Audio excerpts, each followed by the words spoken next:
Hey you, Meowkaiser coming at you today with another guide. Today I wanted to talk about a very important concept in all RPG games. This concept applies in not only Black Survival, but it applies in games like Pokemon, League of Legends. A lot of games actually revolve around the concept of what's called effective health, right?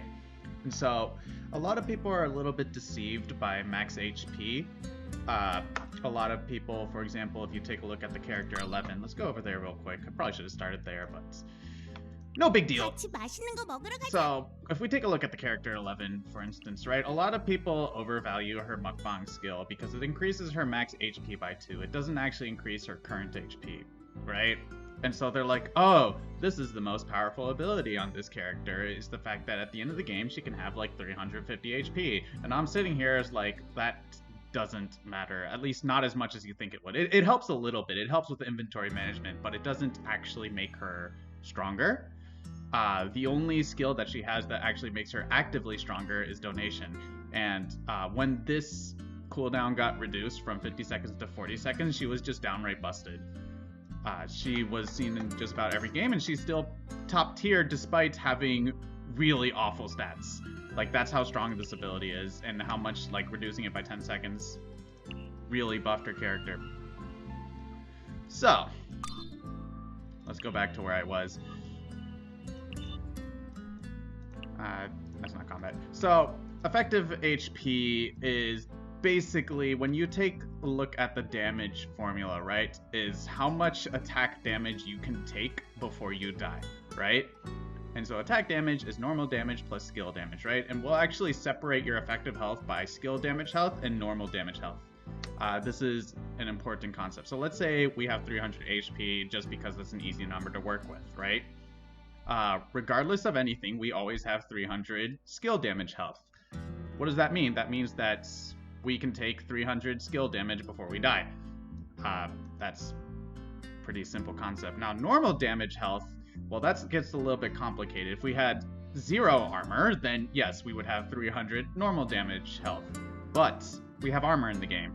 And so, in this case, what it does is it takes the total attack power, and your total attack power, which is your stat attack plus your weapon damage, times any modifiers, and then it'll divide it by your armor plus 100, right? So let's say that their total attack power times 100 comes out to 500, for example, right?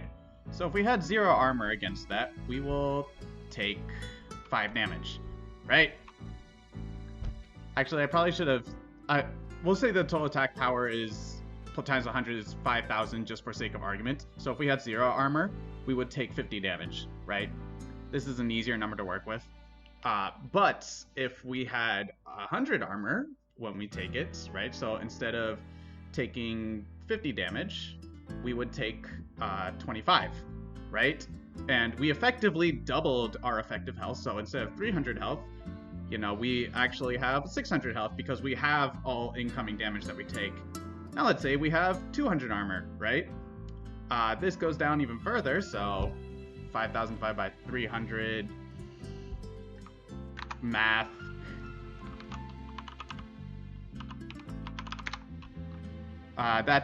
We would be taking 17 damage. So that's about, doesn't really third it, 50.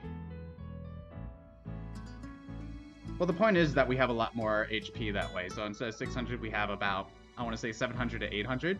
So effectively, by rushing armor, you're able to get more effective health.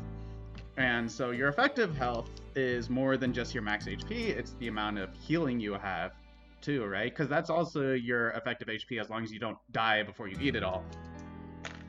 That's actually where max HP comes a little bit useful. Your max HP allows you to store your healing inside your belly instead of just carrying around in your inventory. So like, if I was at 100 life and my max HP was 300, then I can eat 200 worth of food. So like, let's say I had 2 grilled saris, I could eat both of them for 160 healing and I don't have to hold in my inventory anymore. Whereas if I only had 200 max HP, I can only eat 1 of them. That's where max HP comes pretty helpful. It's not really game changing, but it does let you organize your inventory better, which means you can focus more on crafting rather than on making sure you always have food stockpiled. Because of this, max HP's only use is with stockpiling foods that you don't have to have in your inventory, and the second use is so you don't get two-shot. Hyunwoo used to have this problem where he had like 210 HP late game, meaning he got 3-shot, right? So he would get hit for 73 times and he would just die. This was before they buffed his max HP at the end of the game. This made him really weak because you would have to make sure that you would get hit twice, you would eat to heal, right? And then you would get hit twice again, you would die, right? Whereas if you get 4-shot, for example, you actually have time to eat again before you die. It was a very common problem that Hyunwoo had at the time. But that's where max HP comes in handy, but more importantly is your effective HP, right? And so you might be wondering, was like, okay, so why is this so important versus like dealing damage, right? Why are people trying to focus on increasing their effective HP as much as possible? Well, the reality is that the higher your effective HP, like the amount of damage you can take, the more you can fight, right? And the more you can fight means the more mastery you can gain. All mastery cares about is how many weapons you're crafting and how many times you press the attack button. That's all it cares about. You don't have to hit, you don't have to deal a lot of damage. You could deal 1 damage the entire game, but your mastery will increase just because you were fighting something. It's part of the reason why you see hand characters take off their weapons so that they can get more attacks in on bear, gorilla, stuff like that. And so that's kind of like the basic concept of effective HP. This is a very important concept to understand in a game like this. You can actually get even more effective HP by taking counter armor against people. So like if it was allowed to be full of stab, right, I could build Helm of Banneret, which gives minus 10% damage taken by stab, which increases my maximum HP, my effective HP even more. So because I'll be like, okay, I'm always taking this from stab. It's actually part of the reason why where like if you're taking a lot of mixed damage, right? So like let's say that the strongest player is stab, but there's like 4 other players that you're worried about. TR of Light is still stronger because this blocks for more against most of the players that are going to be dealing damage to you rather than just this, right? And I think that's all I really want to say about it. It's part of the reason why a lot of players will recommend that you learn how to armor rush first, because being able to get more attacks in means you're going to be stronger at the end of the game, which is what matters at the end of the day. At the end of the day, it just matters that you get the last kill. It does not matter that you get the most kills in the game. Anyway, I hope this helps you out with your games. If you like the video, please leave a like, comment, or subscribe, and I'll see you guys in the next video. One last update before I go. I wanted to let you guys know, so some of you guys have noticed that I've been uploading 2 videos a day.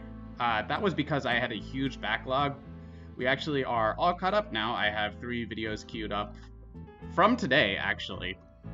And so we're going to go back to like 1 video, maybe 2 if the backlog clogs up again, but that's basically how it's going to work from now on.